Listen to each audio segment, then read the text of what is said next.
Yeah, I don't have the script. I don't force these things. Yeah. They just happen naturally, right? So I blame more of the teams, and one of those teams happens to be Laos here, who likes to bring the Tempest Dragon almost every... I mean, yes, they've only played one series, but in both of those games, Tempest Dragons galore.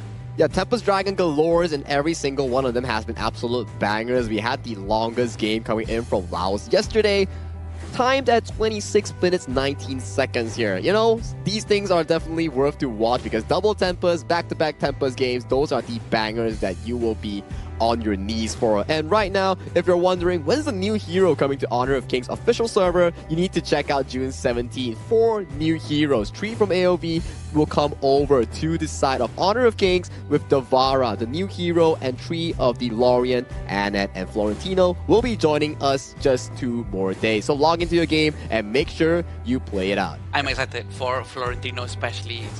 It's a hero that everyone's been waiting for, and it's a very high skill ceiling hero.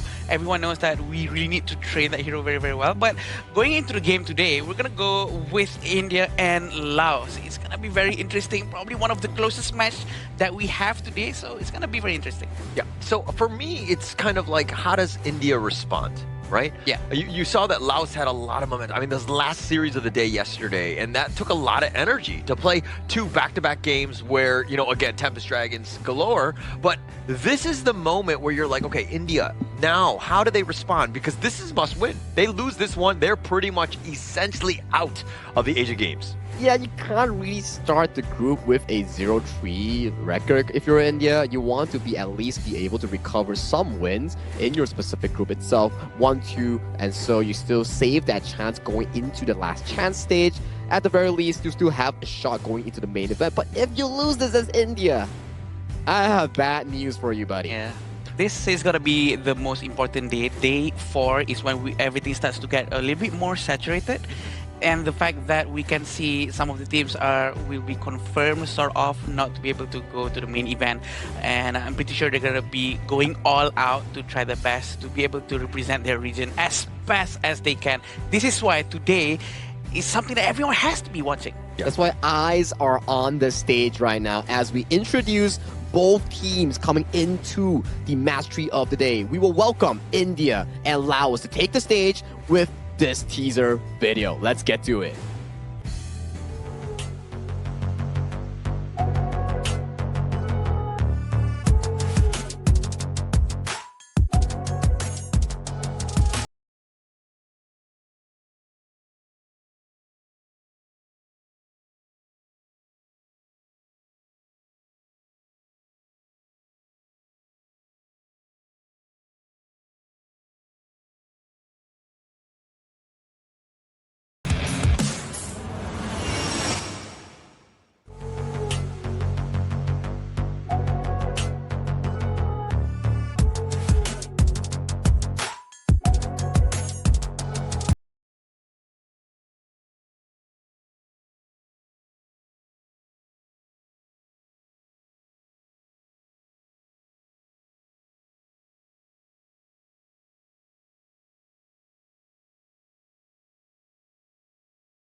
Defeat has not slowed their pace or their aggression.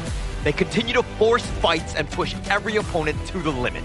Now they return, still hungry for their first win. Make some noise for India!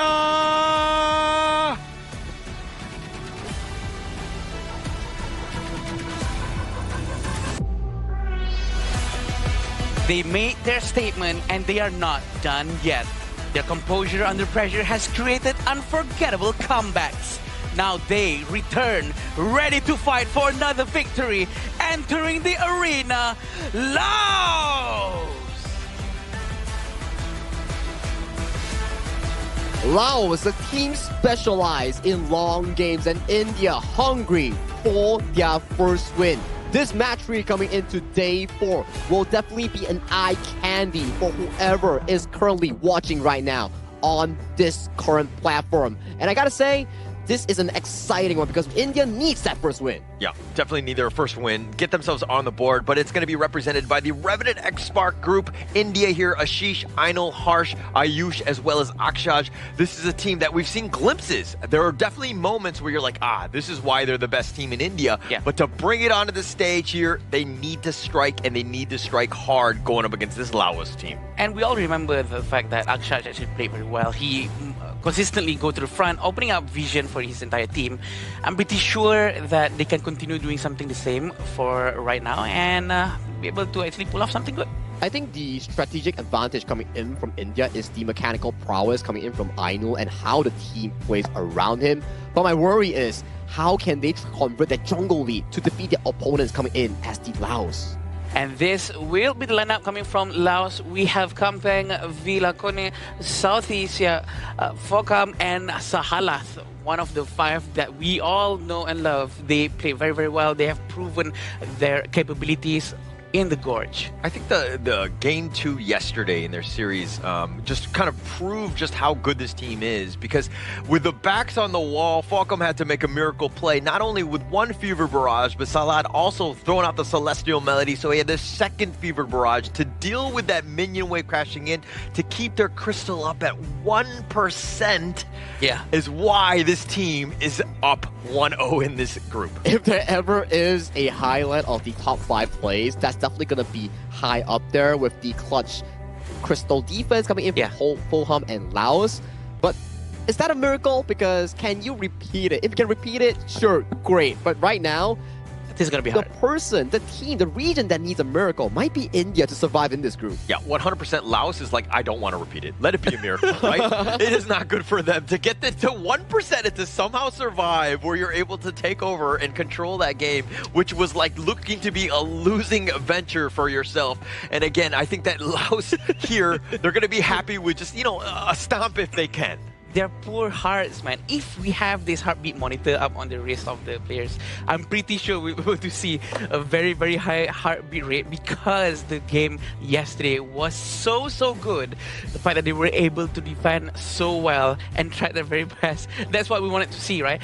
I was actually in the talents room when you guys were casting, and we were all standing up, Sagi. We were all cheering because it was just so fun to watch. My man, even though I was not casting in the game physically, when I was watching it, I was literally standing up looking at the finale. Yeah, but we gotta stand up first for the first pick and ban coming in between India and Laos. Important game for India. They need to establish that momentum after that 0-2 group stage run. They need to make sure they pick up this game flawlessly and go into a potential series win. For Laos, it's about cementing themselves, coming into Group C, making it to the main event. All right, as we have the draft underway, Yuhan's going to be picked up first. It has done quite a number against this India squad. Yuhan has been just absolutely tearing it up whenever it's on the opposing side. So they're like, actually, let's put it into our arsenal. It has a lot of flexibility in terms of role. Harsh can pilot it as well. So you have a lot of options to start things off, especially early. Yeah, and we do know that they're going with Ukyo as the first pick for Laos. It's going to be a very strong pick, and a Chano with a Spirit Wolves for sure. And yeah, we have a Charlotte, my favorite, and also an Atta. So this is going to be a very interesting one. They do have a very tanky jungle, scaling through his HP. So this means that Lao really need heroes that will buy items like Mask of Agony for Xiao Xiao maybe, or Doomsday, to maybe melt down some of this Atta HP. Yeah, that probably makes sense, right? Like, you need those items to actually take down a tanky frontline like the Atta here as we pace into the second phase of the pick and bans. Lao's priority is to make sure that Fulham on that channel gets uncontested priority in the laning phase, plus going into the late game as you see towards the India draft. There's not a lot of heroes that can actually access to the backline to capitalize on Sudase or Fulham on those double carries here. And for me, my current worry for India right now, what kind of roamers are you trying to play? Or are you trying to flex the Yuhan to the roamer role and pick an alternative mage instead? You have an option, right? I think it really comes back to just how this draft kind of irons itself out in this final phase. It looks like they don't have, I mean, they think it's going to be not a roamer as they've banned out the Zhang Fei from the Laos side. So it's a little bit of a mind game in terms of this direction here. Oh, that's a lot of tank roamers being banned out by both teams here. Liam Tempo, Lapu Lapu, Zhangfei all removed from the pool. It's slightly worrying if you're on the Laos side because there's not a lot of tank heroes, potentially like the Bai Chi or Byron own they can actually venture into because the rover pool, tank roams are practically removed, at the very least the meta ones. I agree, and I think that they have to find something else that is much more suitable. It seems like they're going to go with the idea, and it shows that they don't have that tankiness just yet. This is quite brave for them to go with a roamer support, so we can assume that the clash lane from Laos is going to be something much more tankier, or else they're going to be facing a little bit of a problem to open up the map. Yeah, so I'm okay with the idea here because it actually, you know, you're thinking Ghost Ship, lock it down, but actually I Heartwell on out of this one. You have that get out of jail free card. Plus you're trying to keep Uyuko alive when you know that that Ghost Ship is trying to kind of isolate and separate you guys in a team fight. I'm not a big fan of this Zhuangzi per se here because this Zhuangzi, there's not a lot of crowd control coming in from Team Laos side that actually would utilize this Zhuangzi well. But yes, it's still another body coming in from India alongside the Ata to practically push forward as the defense line, allowing both Harsh and the farm lane to do more damage here. And the last pick, Fatih, is actually pretty good coming in for Messiah Team Laos here. Yes, they don't have frontline in their team composition, but the healing is actually really stable coming in from Team Laos composition. Plus, the mid, roam, and jungle synergy is off the charts coming in from the red team. Yep, and we'll see on how they're going to be executing with all of these heroes that they have picked. It seems like a much more balanced in terms of hero composition coming in from India, to be honest, even though they do have Zhuangzi, but at least they have someone who can open up the map. Yeah, both of these squads here have played some of the most games with Tempest Dragons, so I'm pretty sure, hey, if you want to get your popcorn and, you know, everything ready for this, this is probably the one. It's probably going to go to mid to late. With how these teams have played in the past, the competitive level is definitely close, but we're going to get some fireworks here. For sure. It's going to be interesting how Ashi is going to be handling Charla as well. I'm very excited to see that. Rotation is going to be done from Lao as well. It's going to try to move towards the bottom lane, and there's not going to be so much of an aggression just yet. But for sure, both sides of the jungle are going to focus on their own resources first. A very interesting path taken by Villacone, but some pokings has been done by both sides of the farm lanes. Yeah, Laos there, I mean, they're going to take up the Firehawk. It only spawned once. They got a little bit of an advantage in that one. And Aino thought he could steal that one away.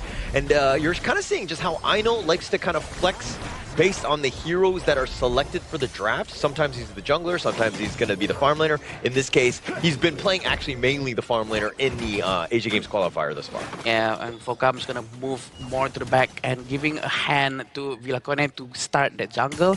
Rotation is going to be done by Laos towards the mid lane as well to open up the map more, potentially getting ready for a team fight. But it seems like they're just going to try to see if they can poke just a little bit with the idea of skills to steal some of that gold. It gets quite annoying every time she starts to put her hands into your purse. Yeah, and Solid right there. I mean, he's kind of been rotating. They get the mini stun on top of him, the flash away, and not enough. The bitter farewell. She's just barely hanging on. He's going to recall back to safety. Back to safety he goes. 800 gold in front for Laos. This is going to be a good start for them.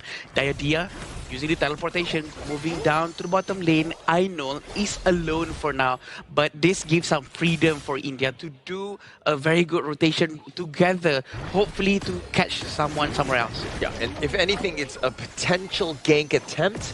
I think that Laos has done a better job, at least of securing that farm with that gold sharing. The way the rotations have happened, especially with Salad, he's always made an impact, right? Because he's there at the right time. That teleport was perfectly timed for him as well in terms of this game state.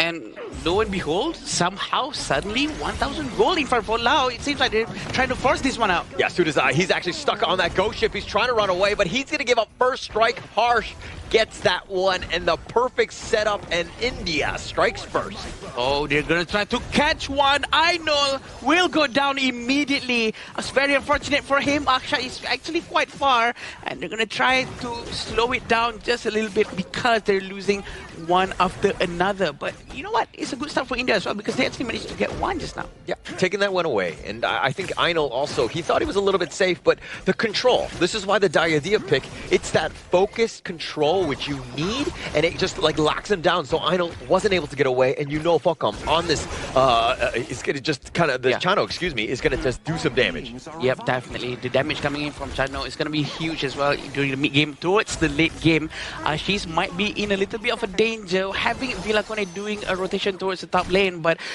they're still okay. It seems like both of them are respecting each other so much that they refuse to do too much of an aggressive play just in case something goes wrong. But the problem is you can't respect them too much because that plays into a passive game. India seems to be doing that. They're falling further and further behind. You need to be a little disrespectful. Go in aggressive. And now it looks like they get a little stun onto Harsh. He's not even able to out-heal this one. And Laos have opened it up. They're going to look to take this tyrant. Maybe it gets stolen over the wall. No, Villacone says, I got this. I've got my smite. A solid smite coming in from Villacone. There's almost nothing Akshash can do. He can just keep his distance, and he has to be a reactive hero, right? He has to wait for crowd controls coming in from Laos so that the butterfly effect will be much more effective. And they're going to be focusing down on the tower for sure. But look at the idea. Yeah, this is what you want to do. You want to harass him, you push him back, and then now that damage from Aino is not really able to get onto the minions. And Aino running for his life. He's going to get jumped on somehow. Gets picked off. Fuckom finding him out, but it looks like he's going to trade his life away. Salah will be taken down as well. Ayush is on the run. Sudazai running for his life, and he's able to flash at least for now. He's kind of sticking around, and Harsh is low as well, but he will survive. India coming out advantage 2-1 for them. Uh-oh, it's going to be big of a problem for them, but look how they're trying to get Ashish, and he managed to run away fairly quickly to safety, and they're going to try to steal this very blue buff as well, and it's no problem whatsoever. 3,000 gold in front for them, and even though they actually lost a couple of heroes, they do manage to capture some objectives, right? The tier 1 towers at the bottom lane, also in the mid lane, has been destroyed immediately, so I think that's a very big victory for them for now, that they can carry over to the next one, because the vision from Team India is gonna be missing. Yeah, and India got those kills, and now it looks like they might get a potential other one. But the way that Laos was able to navigate that, use that space to, again, as you rightly pointed out, the mid T1, then they took the Azure Golem, that is a net worth win that is gonna further exacerbate the issue for India here. Very interesting on how Akshat is right behind them. Looks like they're gonna start something. Wait. Yeah, the Unending Sorrow, Harsh on the backside. The Ghost Ship just shutting it down. They're trying to go for Kampang. He's gonna dash away, gets on out. India not able to catch anybody. Bottom lane was pushing. Villacone just is striving with all that space that's given to them. Villacone, he's very active on the side lane. Very interesting. They're doing a 4-1 formation with Villacone on the side lane. Even though he's the jungler, it's because he has the most mobility. It all makes sense. If the mournful tempo actually hits towards Villacone, he might be in a bit of a danger. So he still has to be very careful. It's not the end for India yet, actually, because they actually managed to prove to us that they were able to take down some of the heroes from Laos just now. Well, it's a never say die attitude. You need that, especially when you're down 0-2. But the way that Laos right now has been completely dismantling them, not giving them any towers, taking whatever sort of fight that they want. Yeah, they're tied in terms of kills, but those kills were sacrificed for objectives, and why Laos right now are literally snowballing here. I think India can actually still pull this one off fairly okay, because if they do a proper rotation from mid to top, top to bottom, I think they can still defend fairly quickly, very okay. 5,000 gold in front from Laos. Pretty sure India is gonna be struggling a little bit with this economical difference, but having Zhuangzi in their hands, they will be able to stop some of the crowd control coming in from Laos. Yeah, that would be best case scenario, but those big team fights have not been happening, right? And the way that Laos are just like poking and prodding, and it looks like Villacone, he gets on out. The Ghost Ship was potentially shutting the door for him, but he does get on out. A very quick move coming in from Villacone. They're going to prepare for the next one. Look how aggressive Villacone is. He's always trying to seek for chances. Yeah, and actually they're going to find a better target. Ayush, though, he's going to be taken down, and it looks like on the side, Kampang is doing some slash work with this one. They're going to push, and they get the pick-off that they're looking for, but they have a sight on a bigger target, the mid T2. Still haven't had the chance to see Ashish in action for now, but we still have Kampang at down below, trying to destroy the tier 3 tower, putting pressure up onto India so that his teammates have this space to play around in the mid lane. They're gonna try to keep on pressuring towards India as much as they can just before the next tyrant comes up. A very patient play by Laos. We've proven time and time again. This is what good teams do. when they know they're in the lead, the minion wave wasn't there, but actually bigger objective on plate. Let's take the Tyrant here, take this one out, and then again, push when we have the proper, appropriate resources to us. Ooh, Holler, look how immense amount of damage coming in from Laos. It seems like they're going to force this one out as well, try to secure the Hydro Golem with no problem whatsoever, but it seems like it didn't go towards Villacone. It actually went to someone else, his teammate. This is a bad spot for India, right? Like all of this stuff, like look at how much time that they're just walking around. They're sticking together, but they're not getting any farm. They're not getting themselves back into this. And the Laos lead is growing even further because, again, they're so efficient across the map. Yeah, Pokam definitely has his itemization right now. He has Eternity Blade and also Daybreaker, a very early Daybreaker to make sure Ayush and Akshach gets melted down as soon as they connect with the basic attack coming in from Pokam. So this is a very crucial and important itemization that has been done by Laos players. But down about 7K, the 10-minute mark is around the corner. I mean, India, they're looking for some way to get back into this. Maybe you get some sort of pick-off, but the way that Laos, look at how they've been using this map control. Yeah. They're up in front of the brushes. They know where they have visions. Salat can be aggressive because he knows that he can just jump back onto his teammate. But Villacone there, again, you just want to constantly poke and prod, push them back. Yeah, I agree. I was actually expecting them to be more careful because they're playing an assassin composition without anyone to tank in front. But it seems like, why not we just send Villacone towards the front and just keep on poking, keep on opening the map and using all of his skill sets to scare away anyone potentially hiding inside any brushes. So I think this all makes sense right now. And let's see how they're going to try to greedily, I might add, to get both of the objectives together at the same time. Yeah, this is definitely greedy, but they're so far up, right? I don't think, I mean, the Overlord's already taken down. Tyrant is easily going to be taken as well. And India is left wanting, just watching what's happening. And they're taking all of the buffs. The Vanguards are also going to push, but they have no towers. And India, again, no space to their name. We can see, Holler, the confidence in the Laos players is a lot right now.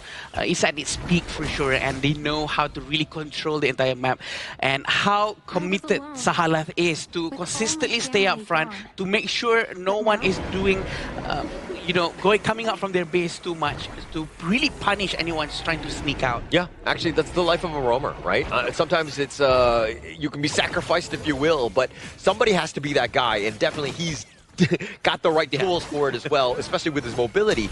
But again, just up front, providing the heals, taking everything and looting and pillaging the jungle as they're looking to go high ground here.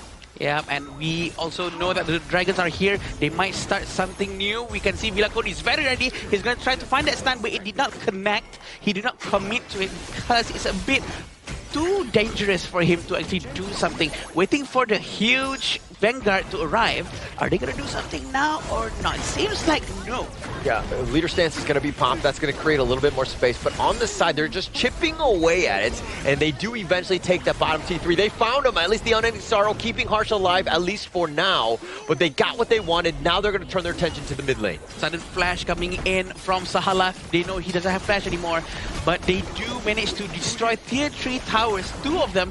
One at the middle, one at the bottom. And most likely, the one at the top as well. Yeah, taking all of the towers at the same time. And now Villacone getting away as well. They get the mini stun on top of, it looks like Ayush on this one. But now, again, they're just going to be backing off. They can regroup, heal up, and look to push again for that final push. Yeah, no problem whatsoever. 44,000 gold. This is actually 12,000 gold in front of India, which is an extremely amount of gold right now. An advantage for them, definitely. Maybe we could say the equivalent of 4 Overlord's might. That's how much money they have right now. It's a lot. They're completely dominant in this one. And the way that they're able to, I mean, like Harsh just walked out. And generally as the U1, you too want to be the forward scout. But when you're getting chipped away, you don't want to use your Unending Sorrow just to like a couple shots from Falcom. But that's what's happening here. Yeah, and Pokam actually has Doomsday right now. He knows the itemization. He knows his stuffs. He really needs to melt down Zhongzi and also Atta. So Ayush and Akshach really have to be careful here. Yeah, they find a She's going to be zoned away. And now, can they find any other targets? They're looking, but they're not too far from the crystal. At the same time, India don't want to stray too far from that. They've done a good job of wave clearing. Again, just trying to stay alive as long as possible will definitely help. But now they're looking to go in. Vilacone just gets a little bit of a mini stun. The Ghost Ship just locking at least Kampong on the wrong side of this one. He flashes back to safety. He brings his friend Salat. And now again, they're constantly just skirmishing back and forth. Yeah, they're waiting for all the minions to come in. They opened all of their ultimates right now. Is he going to jump in with the flashes? That's what we're going to see. There's no knock-up just yet, but they're all being very careful right now. Yeah, the Crystal, again, the wave clear has been kind of real. I mean, they might go in, they just might go for that, but the back door is going to be turned on at the last minute. Laos was thinking about closing the game out, but at the last moment, India were like, oh crap, we need to defend, and they jump on forward. The discipline from Laos. I know that any other teams would have just dived right in, tried to end it as soon as possible, but you know what? No, we're going to try to take our time, make sure that no mistakes is being made. This is how we discipline ourselves. This is how we learn how not to force anything that is unnecessary. They want to make sure that nothing wrong happens here, because India actually proven at the bottom lane, right? They actually managed to strike down a lot of heroes coming from Laos. Yeah, and I mean, they did damage, but unfortunately not able to get any kills. The way that the Laos was able to kind of use that mobility, right? That butterfly effect of just like kind of moving around, ensuring that they dodge most of the punches that were being thrown their way. But now with both the Vanguard, the Overlord, and the Tyrant at the same time, this is looking to be GG, at least for India here. Yeah, for now, because they do have a lot of advantage. On top of that, a 12,000 gold lead and all of the itemization. They are almost completed all of their main core items as well. And we're going to see Southeast Eye is going to be trying to poke as much as he can. We have Kampong getting ready to give a lot of pressure down below. They're rushing in. Vilacone finding it. They want to go at least on the Akshay. They're not able to find it. They find Harsh instead. That's a juicier target. They find a Sheesh. That's a double thus far. And now they're going for the Crystal. The Ghost Ship potentially slowing them down, but Ayush is going to be picking off as well. But the backdoor protection is back up. He's in the fountain. Einol is the guy. As long as he stays alive, they got a chance, but it's 1 versus 5. No minions. They're sticking around. They're squatting in your base. And now Laos is looking to end as the final Vanguard is there. Einol just trying to go back to the fountain. He's not going to go, and it looks like game 1 goes the way of Laos.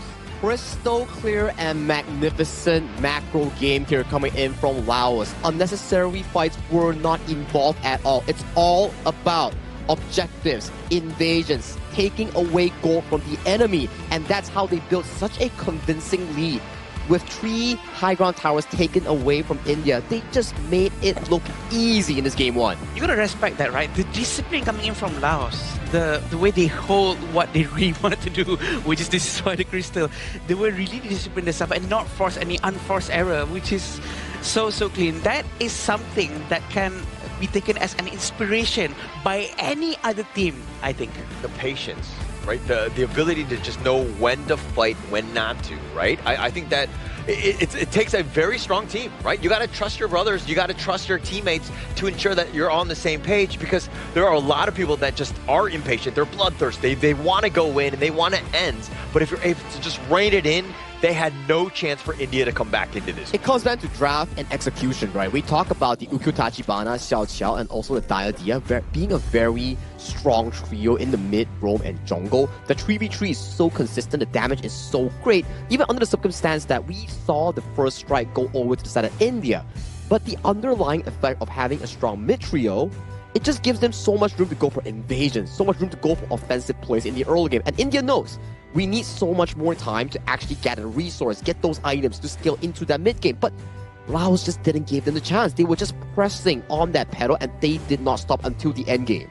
Very brave as well on how they decided to go with Fatih instead of any other much more tankier hero compared to Fatih, because they literally have no one else to open up push or tank some damage in front, but they actually managed to pull it off, having Diadia going to the front all the time, and Vinakon himself actually just keep on diving forward, stunning, and ultimately it's all just perfect. I think it's a confidence thing, right? I think that they're like, hey, we're going to be fine. We don't need the tank. We want to punch you, not take a punch, right? They don't need to do that because their mobility, the way that they're able to execute and take those team fights and take advantage of them, it really didn't seem like India had any answers. There was never a full-on blown-out team fight. It was always a small skirmish. Take a takedown. We did. take something, we did. That's how Laos actually played the game itself. It was very clean, objective-centric. Clean. They are not coming down for takedown.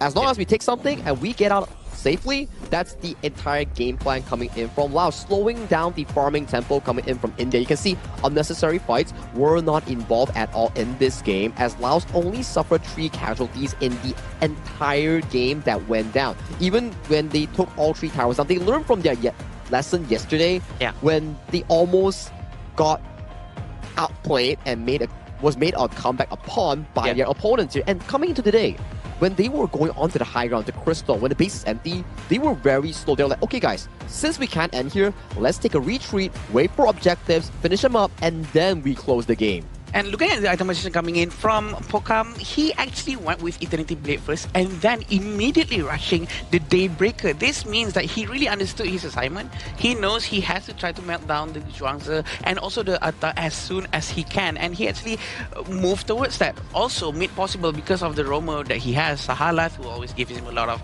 space, and also Villacone, who always rotates towards his lane.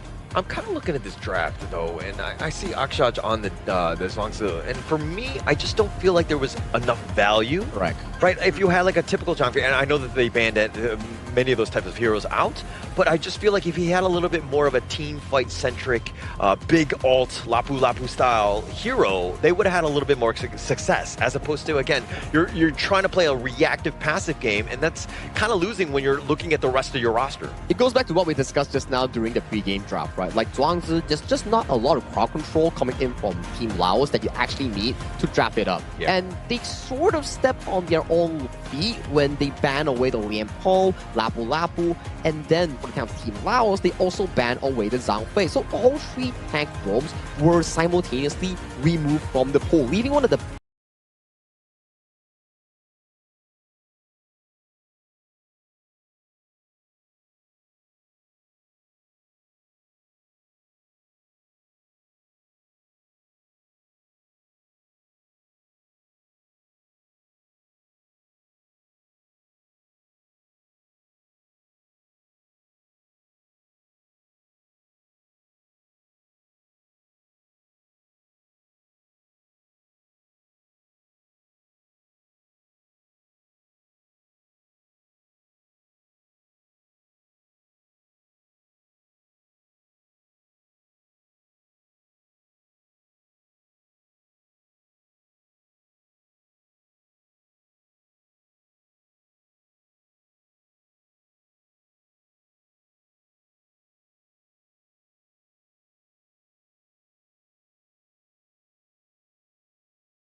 all 3 tank roams were simultaneously removed from the pool, leaving one of the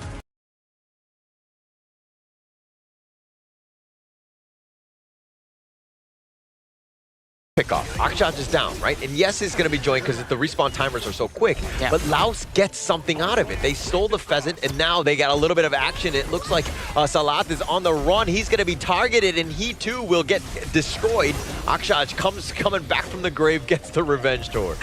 Great move coming in from India. They really do know how to punish if Laos is actually overextending. But look how brave Pokam is. But Pokam's going to go back. And it seems like Ayush managed to get the turret with no problem whatsoever. Now, the problem with Dun usually is that he has not enough mobility. Once he goes in, everyone will run away. True. So his basic attack is short. He's a melee hero, right? So that's why he needs more Unruly Blade, but he can only use it twice. So let's see what's going to happen here. Oh, Harsh actually has to flash away. He stays alive. That was very close. The Blazing Brilliance. This is also something they need to respect. Sudazai's damage, if he gets on top of you and you're, again, like Ayush, when you're going in that one-way ticket with that Unruly Blade on the Dune, you can potentially get burned up by Sudazai. Oh, I agree. So Sudazai is going to be able to really melt down anything in front of her. Him, sorry. He was a hero, he's a female.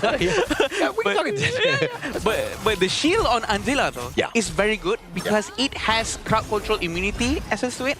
But it seems like they're going to try to steal the Azure Golem here, but they're going to pull back. Yeah, Laos being aggressive. Raging Sea, that's going to be smashed on top of it. But they're not going to be able to follow up because she's a little too tanky at this point. Plus he's under the tower. A little bit too much risk for Laos to take now. I feel that maybe India is sort of on the right track, except that they really need to focus more on their economical situation because in terms of gold, they are 1,500 gold behind Laos. They need to probably do a lot more gold sharing technique or maybe just rotate together and try to pick off any heroes from Laos. It's the little steals that are happening, right? And I mean, even if you sub you up, like, if he's pushed you back so that you're not able to take the lane, and that's where Laos has been able to get the edge, and now the dance on 4, the power gradation is going to be used onto 2, and they find Harsh, they instantly delete him, and they find Akshaj as well. Laos doing everything right with an amazing gank. Amazing start over there for sure. Kampung actually managed to start with the power gradation, very effective. They're going to start to destroy. Because of that team fight, they can get this objective. This is what Laos has been doing.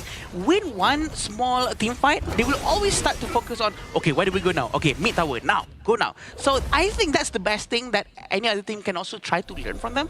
It's very textbook. It's the right thing to do, the best one. 100%, 100%. Like, getting kills, turning it into some sort of objective. That's the edge. And now they're up about, what, 2.4K at this point? This is a squad that's actually finding the minor things. It's like walking down the street, picking up, you know, coins that just happen to be dropped out, but you're gaining in the end. Sorry, that's a terrible analogy. No, but it means I get it. We all have that one paper in our group of friends, right?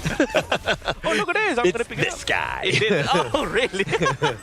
But they're going to be grouping up top. It seems like they're going to try to surprise anyone who might have gonna be making a little bit of mistake here, but it's okay for now. India is also trying to be very careful, but look at Ashish. Yeah, he just knew. Like, it just was a little too obvious, and now come the reinforcements. Everybody from both ends looking to just kind of skirmish, at least in this top side. But Laos, again, there are only so many brushes you can be in, right? True. So they're gonna check out almost every single one.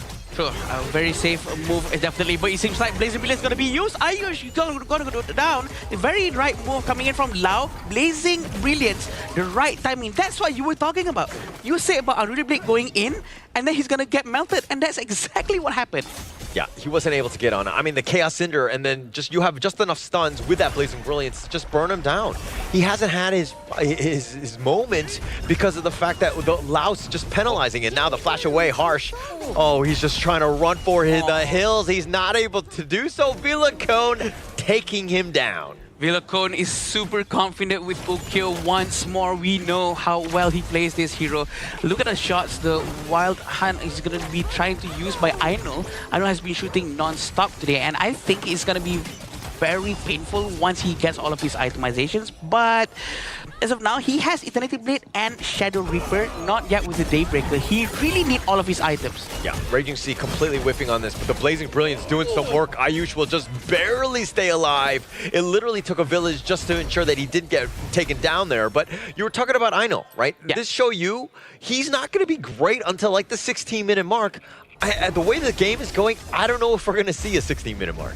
I agree. It all depends on how they're going to be defending long enough to give it the right amount of time for Ashish and Ainul to get all of their itemizations. We do know that the Futze is going to be a lot more effective if he gets all his Glacial Buckler, his Sparkforge Dagger, his Doomsday, but right now it seems like Ashish is actually going with Frigid Charge first.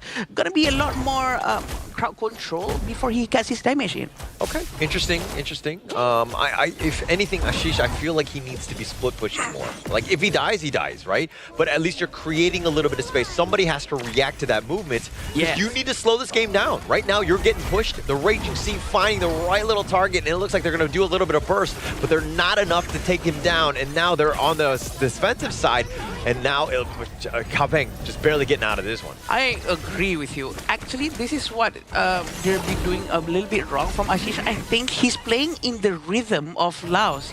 They need to force a different rhythm so that Laos has to react to it, so that they have a lot more breathing space at the back. But again, all the resources coming in from India's side has been taken away from Laos, and that's going to be affecting India for a very long time. They have to do something now, or else it will be the same as the game before. Look at how they're just waiting in the back. They're fighting for farm right now. This is not a great situation. This is a losing situation. Like, again, this is why the split push. I know it's risky. I know somebody's going to die. You're thinking, oh, I've just died so many times, but there's no chance. And now the Raging Sea locking it down. The Blazing Brilliance almost finding Akshaj, but he gets over the wall. Flashes were committed, though. And now India will survive, but at what cost? Yeah, at what cost? Exactly. I think they really have to do something. They have to go out. They have to send Ashish to do something, or else they're forced to play around the tempo and the rhythm of Laos. It's 8,000 gold in front from Laos. For Laos, it's going to be a lot of problems for India very soon.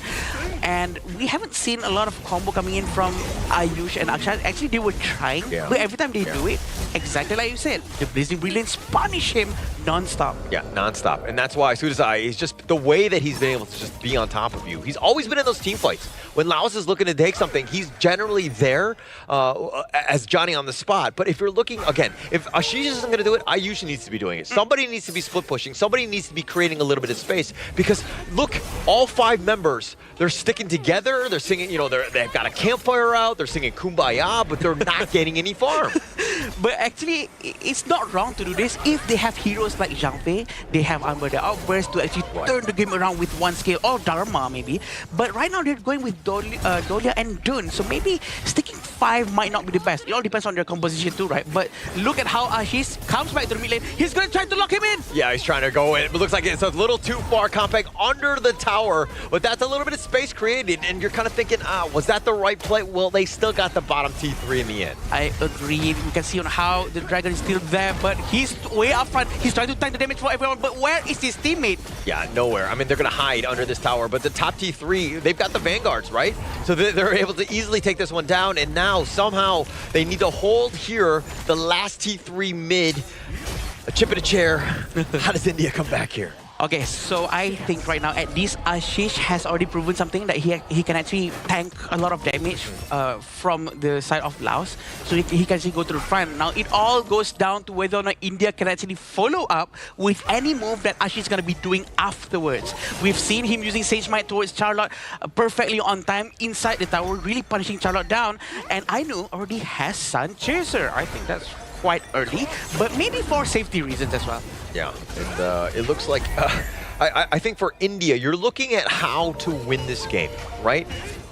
You gotta lock down Falcom. Falcom has been so good, his mobility, the way that he's always on the back, it's so difficult to find him. If he's able to lock him down and the rest of India are there to burst him, you're gonna have a good time, because that should change generally the dynamic of the team fight, and Laos is gonna be a little bit more hesitant to go in. But Pocum's positioning is Yeah. so good. Having Sahala to protect him as well, we do know that the Raging Sea is something that everyone wants to avoid. But again, India is not trying to take too much of a risk as well. Like what you said, they need to send Ashish out, or maybe someone, maybe Ayush can work as well. But can they do it right now? Maybe it's too late because all the towers have going down now. Well, you got to play to your win conditions, right? And just sticking around where you're literally fighting for 2 creeps right now with 4 people, right? Yeah. This is the lead will constantly grow because Laos is taking every sort of resource across the map. Yeah. They've taken your jungle, they've taken their own, and they're just backing up. Now the Raging Sea, that's gonna whiff. That's actually his 2nd whiff of the day. So if I'm gonna say, give this team an A+, I can't because he's missed, 2 of them, so probably like an A- for Salat. Yeah, he's best time.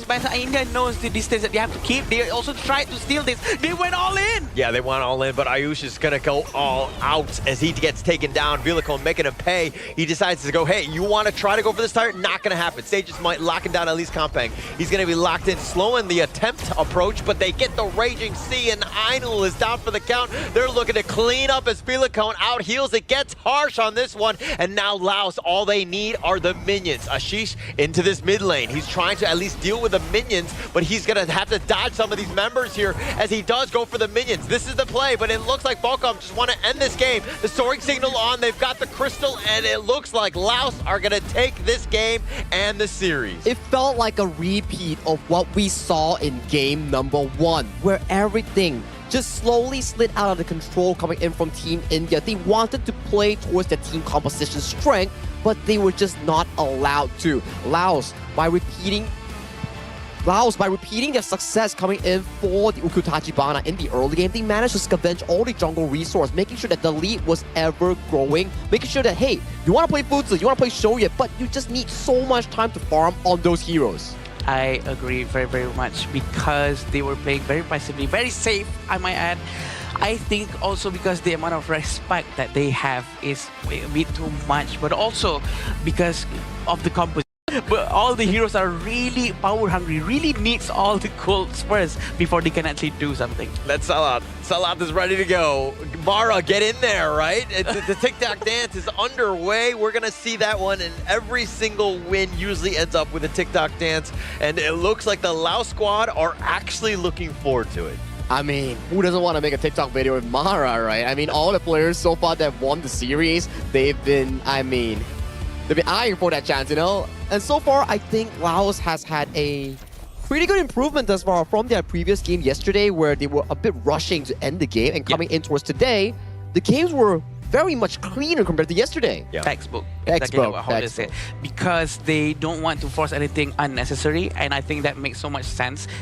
That's what we've been seeing in the region that we're much more familiar with, right? Try not to force something out and really just try to see if this is the right thing to do. If it's not, just pull back together. The unity, the one-minded move that they were showing is just so clean. Yeah, patience. That's like the biggest thing, right? Nobody was looking to kind of force things out. We know when we're up, we're like, okay, what is the right moment? They had that bucket list that Sagi had, of all the questions that they need to answer, right? And once they do, then they were looking to go. But in this case, they knew that, hey, now is not the time. Let's just wait for our moment to fully end this one. It's difficult, right? When you look over to the side of India's draft itself, you have a Dolia and also a Dun. You want to be looking for an aggressive early game invade, but it relies so much on 3v3 compatibility. But on your side lane, you have a forever farming Futsu and Shoyu that doesn't really amp up that 3v3 that you're looking for. So it makes it the jungle invasion, the jungle 5v5s much more difficult coming in from Team India side. If they fail the early game, it's just a forever scaling slope waiting for the 2 side lanes to come out on top. But it just wasn't there. Like Shoyu in the late game, he had all the items in the world, but he got caught by the Raging Sea. Yeah, there's no one protecting him as well because we all know that Ayush is busy trying to find the backline. That's his job, right, as Dun. If Dun is busy trying to protect his own backline, that's not Dun being Dun. Yeah. But I think if Futse was actually swapped with a Atta, maybe it could be a lot better because Atta is a hero that doesn't really require an item to work, such as Futse. So I do think that maybe if they fix the draft a little bit more, they would be able to do better. Although this means that they won't be able to go to the main event anymore. I think so too. Judging from the score right now, India sits in their Group C with a 0-3 overall score. So Yeah. they have lost their chance to make it to the main event nor the last chance stage by being third place here. So valiant effort so far. They still have one series coming up for Team Yeah. India. So they can definitely show their growth later on if they can actually find that momentum here, because I feel that series itself coming in against Team Laos, they weren't losing based on mechanical skills. They were losing as unity, Yeah. as the macro value here, how to match up against 5v5s, how to match up in the jungle territory. They were just not up there yet. Yeah, they're going to learn a lot of lessons. I think that India, the biggest piece is that they had a lot of late game monsters, but they were like, okay, are we going to see the late game? And you need to draft around that. The other heroes need to be a little bit earlier so that you do get that spike, you get that space, because Einol is your man. He's the guy. He got like almost 12k farm, which is quite formidable considering the position that we're at. But you look at the other side, I mean, Vilacone, Kampang, Falcom, all of these guys got like 10k and up. Like, it's very difficult to fight when you're the only guy in the relative ballpark of these people, but they've got 3 members. Yep, so what happened previously is that they already lost towards Vietnam and Kazakhstan and also Laos. So this shows that they will have no more chance after this. But the fact that the progress, the growth from the first game that India showed for the first day, and right now the itemization coming in from India, right, from Ainul himself. He actually had all the items that he needs. That's what Shoyu has to have. And probably Hollard, I think, and Sagi, they actually funnel every goal towards Shoyu. So with that in mind, maybe Futse was supposed to be sent out and do something else instead of trying to help him farm at the bases now. I think it makes sense, right? You want the Futsu to be like the secondary carry in the late game, making sure that he was this unstoppable tank with the spell to intuition to get that damage reduction. But that's the thing that really pains me. You have a Shoyu that's insanely well-fed and full itemized, slotted out, but just the Raging Sea coming from Sahalaf was just too darn perfect. It makes sure this Shoyu in the late game, he had no show and he was shut down. I agree. They would just jump on top of him, right? And almost all of them, they had a decent amount of mobility to just play around. Vilacone was almost playing with his food and finding him. Einol is, again, okay, the idea of having the Dune, the foods there is this meat shield protecting them, great. But when you're losing and now you don't have that vision and you're able to get jumped on and get ambushed, Laos made them pay. I agree, and the way Laos play, again, they are not going to force anything.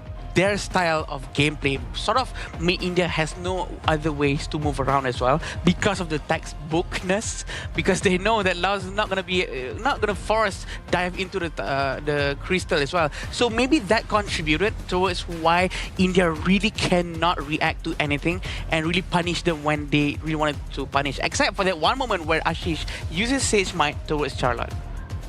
Yeah, we saw that, right? Like, it will actually punish the Kampang really well because Kampang was like overly aggressive. And you can start to see for the damage charge itself, that's a 78.5 thousand damage dealt coming in from the Shoyu from Team India, which was quite a lot of damage. If you can allow the Shoyu to survive with the double front line that you drafted, which is the Futsu and the Dun, with a relatively okay gold deficit at 2,000 to 3,000 instead of 8,000, then maybe Team India has a shot of equalizing the series. But this is the fact that you cannot drop like 2 weak lanes on the side lane and expect it to actually flourish in the mid game, because you're just going to be consistently pressed in those early to mid-game skirmishes. And I also kind of look at Ayush in the jungle on this Dune where you want to be aggressive. The gold sharing to start, but you're always like potentially threatening an unruly blade. You don't have to go in, but you always want to be there. This is where you're doing those damage. Like, if you look at some of the other scenes, the wind slashes are constant. They're constantly putting damage on, and usually they're taking the most damage and doing quite a bit as well. And this also goes to a question here, right? I understand that Ainul is the main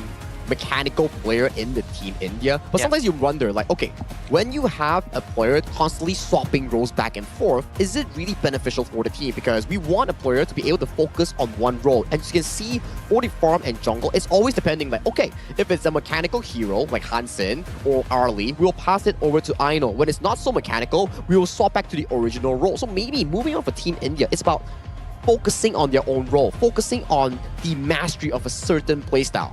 Probably because it's hard to see growth when you get thrown around from this role to that role. So I do agree with Sagi. I think it's also better if they can just focus on one and maybe increase hero pools so that they have a lot more other options for the coach to play around with.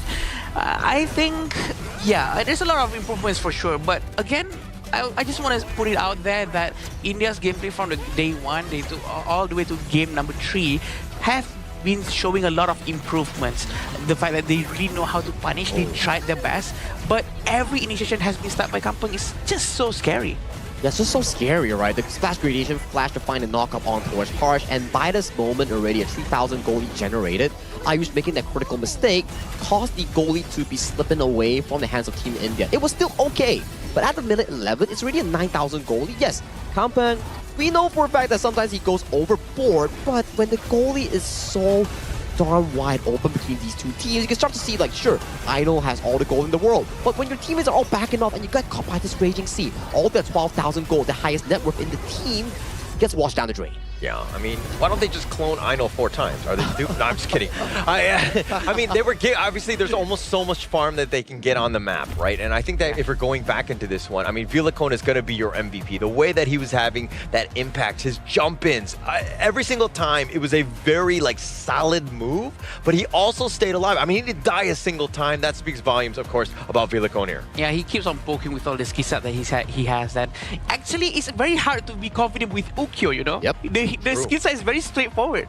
There's no way for you to trick the enemy side because people know what you're gonna do. You're gonna go through the front, you're gonna scratch a little bit, and then you're gonna dash to the back. I think the way he does it is just so confusing, so elusive. It almost feels like because he's very quick with what he's doing, and he reads out the distance so well. It's about being efficient with his pick, right? And for Vilacone, well-deserved MVP because he did show us back-to-back games on this pick itself on how to win those early game skirmishes, making it so that he's proving to us that, hey, this is why Ukyo Tachibana is one of the most prioritized jungle in the Asian Games version.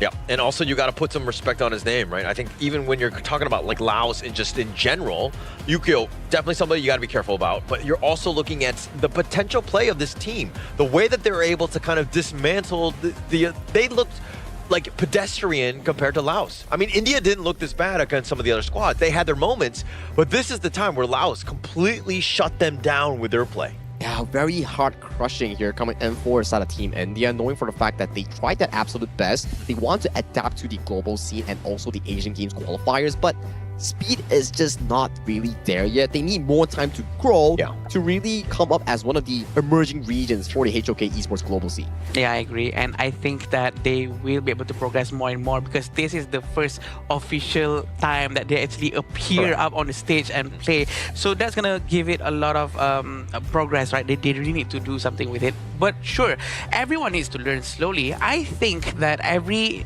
team has their own pacing. I'm sure of that because like no team is always gonna be down there. There's always like a progressive step that you actually need to take to further improve. Maybe today it's because of drafting, maybe it's because of like the early game priorities, the roles, you know, like the mechanics. All these can be improved. It's not all bottleneck that keeps stopping you from growing. But for them, it's just experience pouring into this, and I hope for Team India you don't get discouraged by this because this is only the start. There's still so much more to come for Honor of Kings Esports. Yeah, it's very, you know what I mean? It's early. Yes, it's early. And for us to judge based on that is not fair. Correct. Some of these teams have been playing for literally years, right? And, you know, I think that exposure and getting into and playing against some of these other teams, you're going to learn so much. Correct. And they're going to be much better. Obviously, there are things that are around the corner that they need to be worried about. But I think that this is a bit of a wake-up call and being like, okay, these are the things that we need to shore up. There are some big gaps. Let's fill those in at least now. This is why we kept on talking about progress, right? Between game 1, game 2, or maybe sometimes within that one match itself, such as yesterday, we saw such a big difference from game 1 and then they turn around to game 2 and game 3, the way they play, the way they rotate. So everyone have their own pacing. So you know what? We give them time. And this is the first appearance. And it's like how we celebrate the growth of Mongolia as well, right? Yes, Mongolia, sadly, they couldn't make it to the main event, just like what India is right now. But it's about the growth. It's like, yeah, you know you're gonna lose. You're not like equal to the other teams coming in towards this event. But it's about how you experience the stage, how you take those experience, those losses, those setbacks, and put it into your memory and bring it back to your own region. It's like, hey guys, this is what I learned, and I'm gonna absolutely crush it and improve myself to become a better team. And so far, I think it has been showing so far, especially in Mongolia. and India. And I hope the next event that they come back into, maybe in the future, they come back stronger. Yeah. It's all about that life lesson outside, the Yeah. real world experience that you're getting. The cinema. I mean, sometimes it's a little bit of cinema. other cinemas and other types of movies. I don't know what you're talking about. Okay.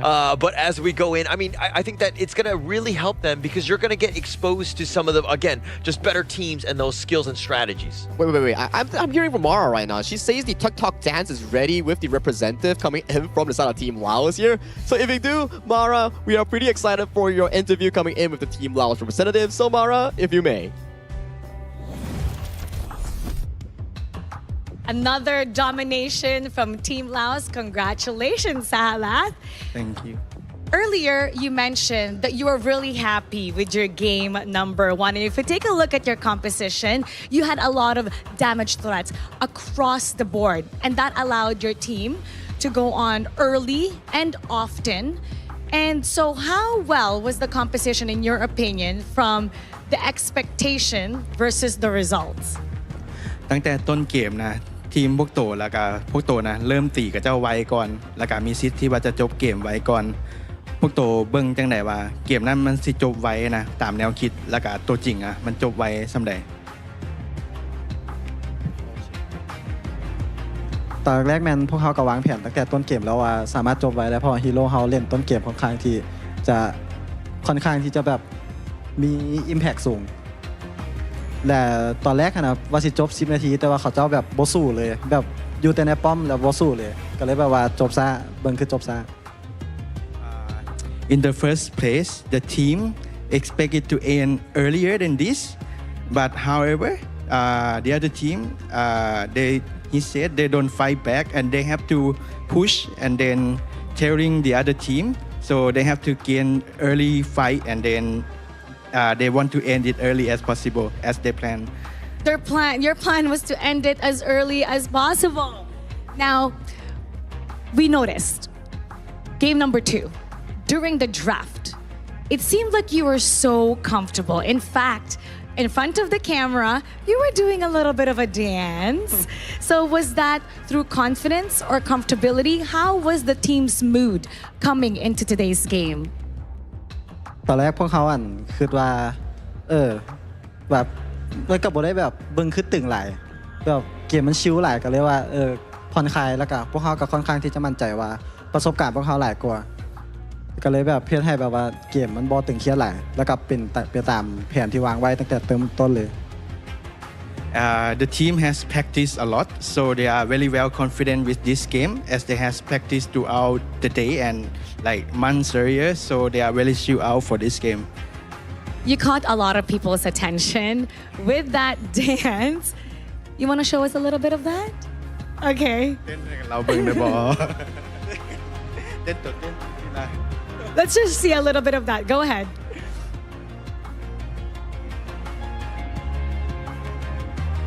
Very nicely done. And you can see Thank that you. you're enjoying it. How about send a message to Laos and to everybody watching? ขอบใจทุกคนที่ว่าเชียร์พวกเขาเด้อแต่แล้วก็พวกเขาสามารถเฮ็ดได้แล้วสามารถชนะอินเดีย 2-0 แล้วก็สกัดสถาน 2-0 สามารถเก็บ 2 แต้มได้แล้วก็ฝากเชียร์พวกเขาแมตช์ที่เหลือนำเดี๋ยวขอบใจ Thank you. For the loud people watching, now the team is leading 2 win and then no loss at the moment, and then focus on us. We will win and no loss. Congratulations. And with that 2-0, no loss yet, it shows how comfortable they are to the point that he's dancing here on stage. Congratulations. And we're going to break it down with our casters. Lead the gorge. Thank you, Mara and Salaha. That was some moves coming in from the man himself. I've got to tell you here, he's confident. He's also saying that, guys, thank you for supporting us coming in from Team Laos. We're currently 2-0, but we're going to go undefeated in the group. That is confidence coming in from this guy. Definitely. I mean, it was built off of yesterday into today. I think that you could only be confident, Yeah. right? The way that they've been able to dismantle teams and to get to like late game, they've shown a lot of range here in the past 2 days. I agree. He has no choice but to be confident. he deserves to He be. has a choice, by the way. Yeah. He has to be because the gameplay he's showing is just so good, and good. that the confidence outshines inside the game as well, and it's translated very well into their mindset and the way they pull back to not do any mistakes. That's the amount of confidence and discipline that I wish to have. Yeah, you know, like the first match that he had right yesterday, it was against Kazakhstan, and it was like so back and forth, you know, like. Oh yeah. And then you just have to imagine, like, okay, what exactly happened that went down for them to remind themselves, like, okay, that game, let's forget about it. Let's learn from it and then bring that discipline, that attitude coming into today's game and close it up cleanly against Team India. Yeah, and actually going up against any of the squads, it's not like they're, going down or anything. Like when they're tested, it's like, okay, how do we increase? How do we overcome? How do we get into those spots? And it looks like they're ready to go. It doesn't matter who they're playing up against. They're going to make things very competitive or close things out like they did as cleanly as they did in this one. Yeah, super well done coming in from Team Laos. Congratulations on bagging back-to-back wins. But before we go into the break, we need to check out the interview coming in with Team India's representative with Mara. So Mara, please take it away.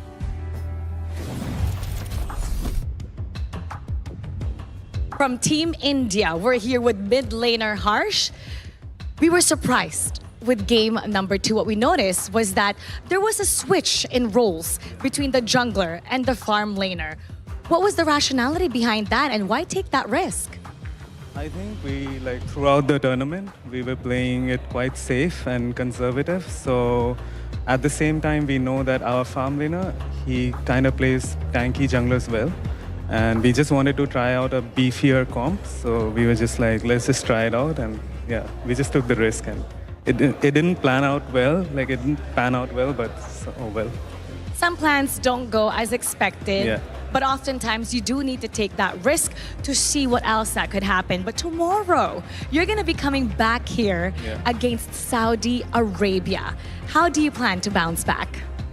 I think we're just gonna go back to the drawing board and maybe jot down our mistakes, and then we're just gonna play our usual game and try our best to win.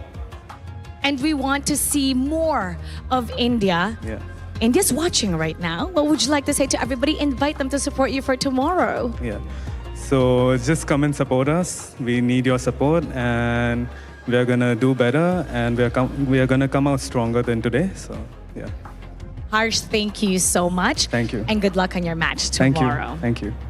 We're gonna head back to our casters. Lead the gorge. Thank you, Mara, and also Harsh for that interview here. You can definitely see that he's also quite nervous for a sense, because representing India, representing his own region is a sense, it's not little matter to be talking about. You have to take it seriously. And I know results may not be the best this time coming in for the region itself, but maybe next time with this experience, they can come back on top for a future event, right? Yeah, we can hear some of the sadness in his voice as well. We can feel it, right? But again, there's a lot of chances after this for sure. This is just the stepping stones, just the baby steps. It's okay. There will be a point where they will be able to find the best of the best from their local, and also to maybe even perform even better, or maybe even be the champion.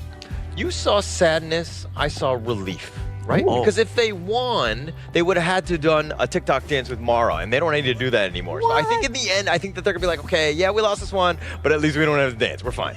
I think I would rather take the win and have to still do the TikTok dance, because, hey man, a W is a W, and maybe dancing with Mara towards other people's perspective is also a W. Maybe not me, I can't really dance, but for others, maybe they enjoy it. Wait, is there no choice to to win and avoid Mara? There's no choice. I don't think that's a choice. I don't think that's a choice. I think some of the teams are not winning because of that, by the way. We need to figure Hey, you're throwing shade on Mara. You're just joking, Mara. We love you on the broadcast. It's just Holler. He has a bit of a different perspective here. But let's jump into the next match first before we actually go on courts too. It's going to be Kazakhstan taking on against Kingdom of Saudi Arabia. So far, Kazakhstan has had a role. We know they fight in the team fights really well, the 5v5s, but their rotations a bit lacking. And KSA, they're still looking for their first win in their respective group itself. So for these two teams, I would say that Kazakhstan has the upper hand from how they are playing and what they have showcased so far. But hey, only the game itself will tell when it actually unfolds. Yeah, we know that Kazakhstan is a very strong team, but do you know what else is also a strong thing? It's gonna be IQ 15R, official gaming phone for 2026 Asian Games Esports Events Honor of Kings qualifier. This is what the players are using up on the stage, 120 FPS with all the best liquid cooling and all those things. I'm not sure if it's liquid, but I might be wrong, but it's very good cooling that you will not experience any frame drops whatsoever. Correct. So don't forget to try it out. Yeah, if you need a good device, check out IQ 15R, one of the best ones so far that we actually had on the stage itself to actually support Honor of Kings gameplay. But that was Series 3 coming in between two of these teams coming in from India and also Laos here. Coming back to the break, we will bring you more Honor of Kings action that will be packed up. So let's head to a break.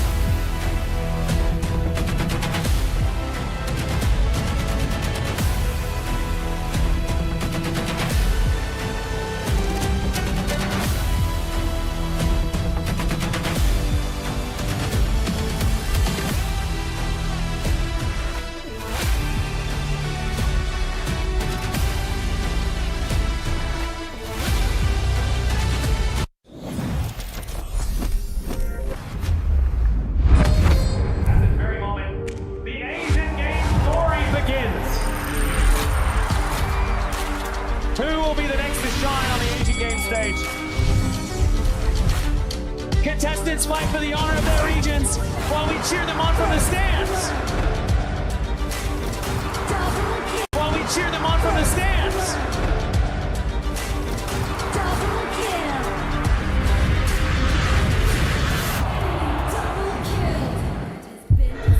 This is a challenge, but it is also an opportunity. The tide is turned.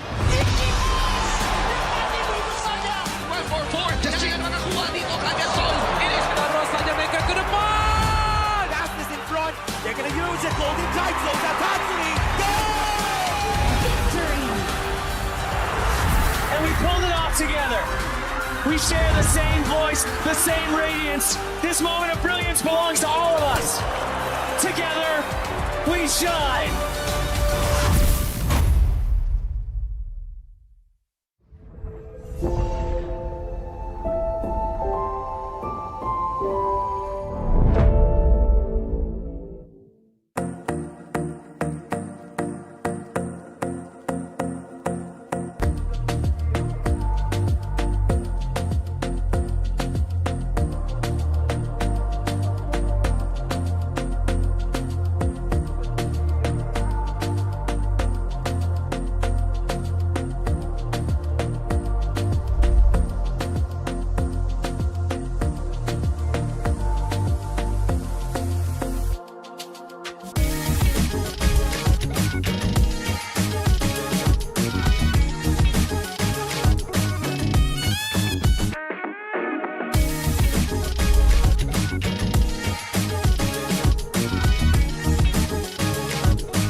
Welcome to the 2026 Asian Games Esports Qualifiers, Honor of Kings.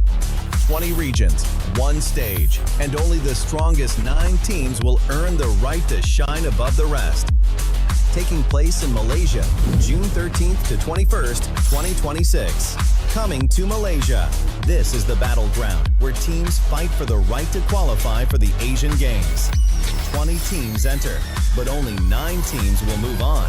Apart from the 20 regions, there are 3 regions that have direct qualification. Here is the 2026 Asian Games Esports Qualifiers Honor of Kings format. First, the 20 teams will split into 4 groups of 5. In each group, every team faces every other team once in a single round robin. with every match played in a best-of-3 format. That means every match matters. Every game matters. Every single point matters. The point system is simple. Win the match, earn 1 point. Lose the match, earn none. At the end of the group stage, teams are ranked by the total points they've collected. And from there, the road begins to shine. The top 2 teams from each group qualify directly to the Asian Games main event. That gives us 8 teams advancing straight out of groups. But for those not through yet, the light isn't out. The teams that finish 3rd in each group still have 1 more shot. They move into the last chance stage. There, they battle through one final BO3 single elimination bracket until 2 teams remain. The 2 teams will then face off in a BO3 match to claim the one final qualification slot. So in total, 9 teams will make it through, 8 from the group stage and 1 through the last chance stage. That is the rule. Now it is time to see who can rise through it. From across the world, regions gather here in Malaysia. 20 teams, and only 9 will qualify. The path is set. The stakes are clear. Together, we shine. Stay tuned, and we'll see you at the stage.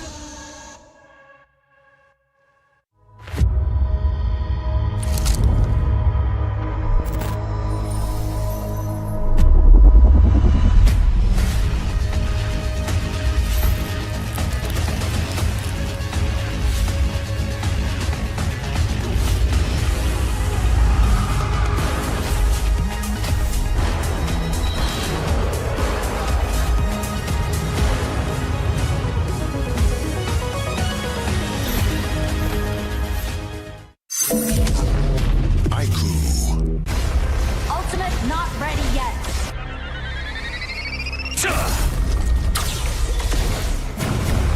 You have slain an enemy. My magic murmurs in ecstasy.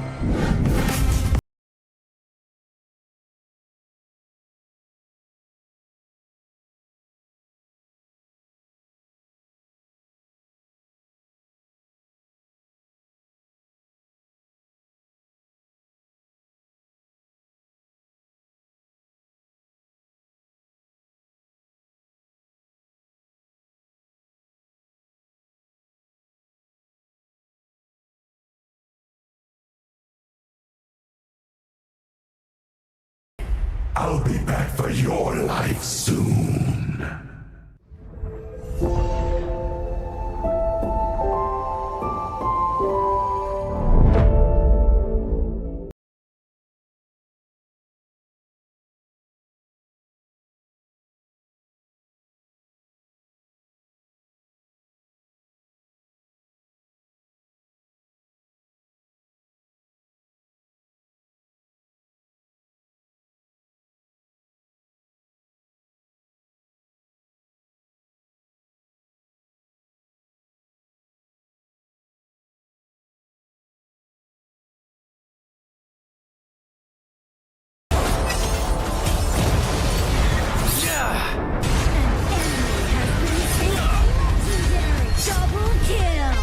Shall I compare thee to a summer's day?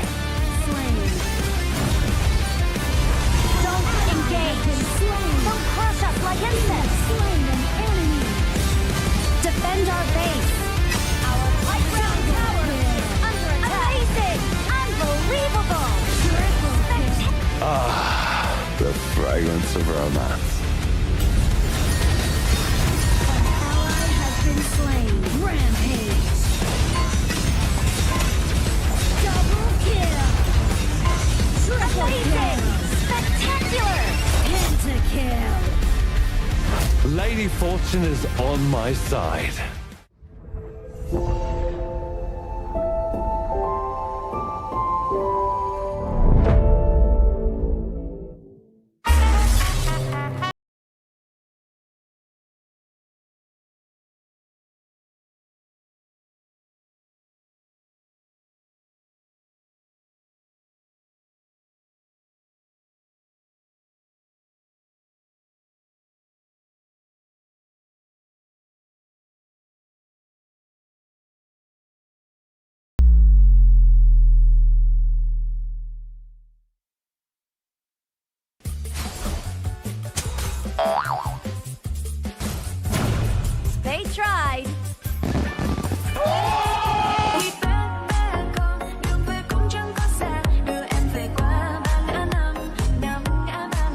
The new Spriteling skill, Dig It, is a passive skill, which will automatically trigger at fixed times each match, up to a maximum of 10 times.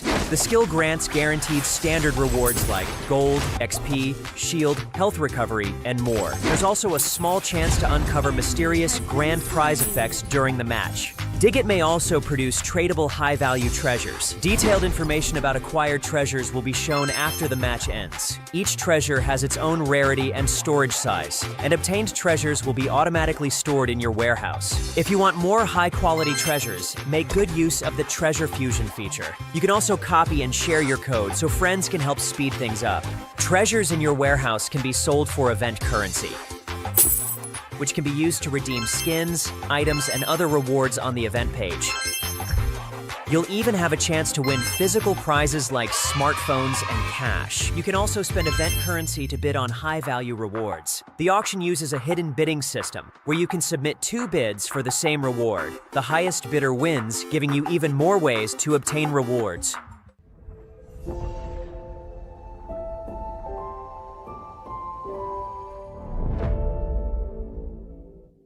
Itu bukan track kita. Relax, bro.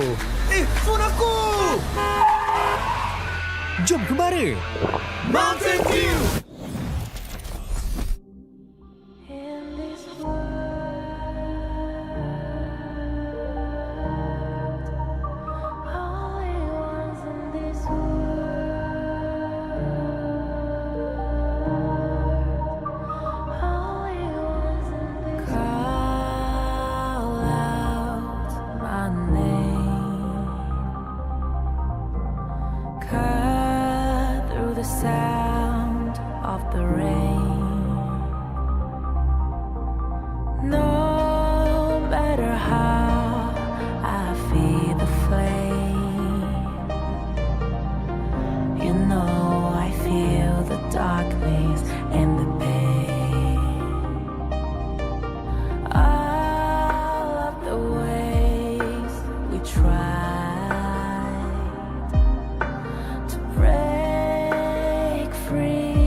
Now I see that I got everything I need.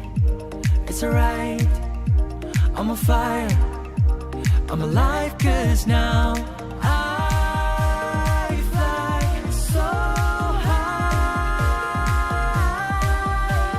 so high, light up the skyline. Let's do it this time, like it's a whole new colorful world.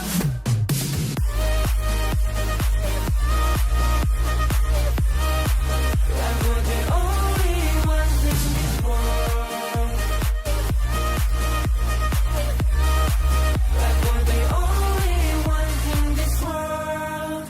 Never thought we'd get this far, burning like the stars. How we get this far, like we're the only ones in this world.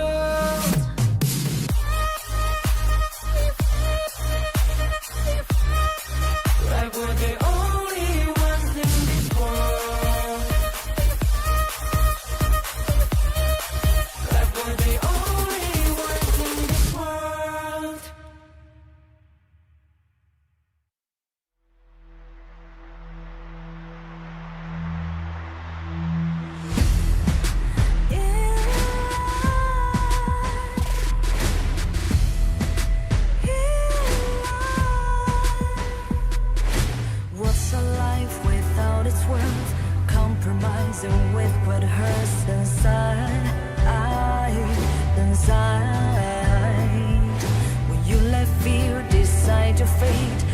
don't choose which path to take alive. In life, I'm finally letting go of everything that still holds me. I'm against all odds, but I won't give up, 'cause it's my time to shine. Standing in the spotlight, and no one let me down. Destiny is calling high. I'm not afraid to fight for everything I love. Victory's on my side.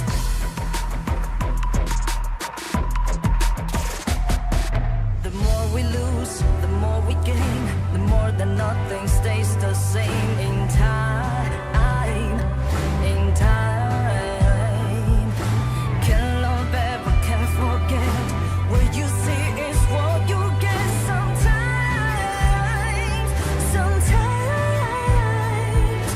Gonna show the world tonight. The light that shines inside us. We're against the odds, but we won't give up, 'cause it's our time to shine.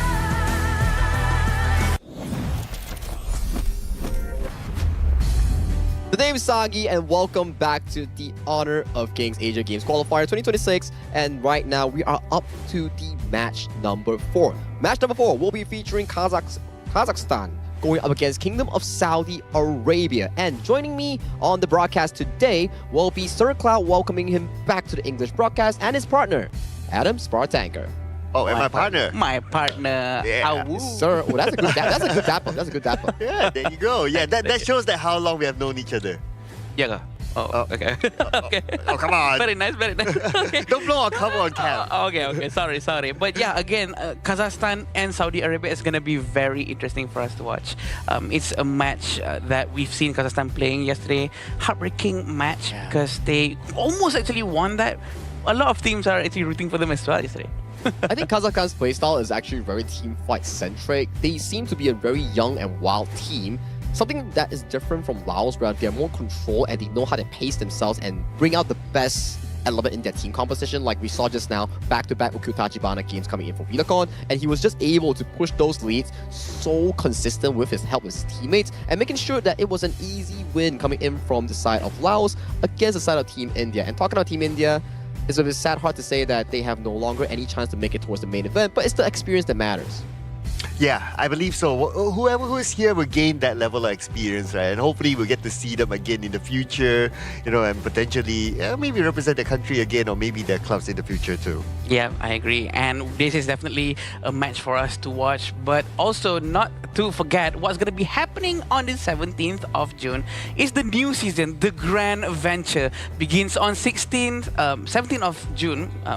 Explore the gorge and discover hidden treasures, because there's going to be a lot of things over there and a lot of new updates with all the new heroes coming in, especially Florentino. I have my eyes on him. Oh yeah, Florentino is definitely going to be a very good pickup here for Clash or jungle players, and they kind of revamped the sprite link system. It's no longer a spell in-game, but it's going to be a hidden partner feature that helps you dig up treasure, so you can actually put it up the consignment market to earn in-game currency. So that's for the upcoming update. But for this upcoming matchup here, although we won't be going into much of elimination, but every win matters because it solidifies yourself in the group itself. And Kazakhstan currently they're 1-1. For Kingdom of Saudi Arabia, they're still looking for their first win. Whoever gets this upcoming win puts themselves closer to the main event or further away from the main event. Yeah, both of them still have a chance, right? Both of them still have a chance to either be in the top 2 or at least be in the LCQ, number 3, right? So they have a lot is at stake here, basically, for this game. Yeah, last chance qualifiers is definitely something that every team's actually trying to avoid, because they have to play a lot more games and a lot more days being here. But also, if it's the only choice that they have to go through it and make sure that they are ready to go up against every other group at the standing number 3. Yeah, standing number 3 will invite you towards the last chance stage. But this epic matchup coming in for both these teams will be unfolded with the start of the teaser video introducing both team lineups to the stage.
Their journey has been defined by resilience and determination. Even in defeat, they made their opponents fight for every inch. Now, they step back into the arena with more confidence than ever. Here they come, Kazakhstan! Fast-paced and always willing to take the fight, their aggression has kept every match competitive, but the breakthrough is still needed. Now they return with everything to play for. Please welcome Saudi Arabia!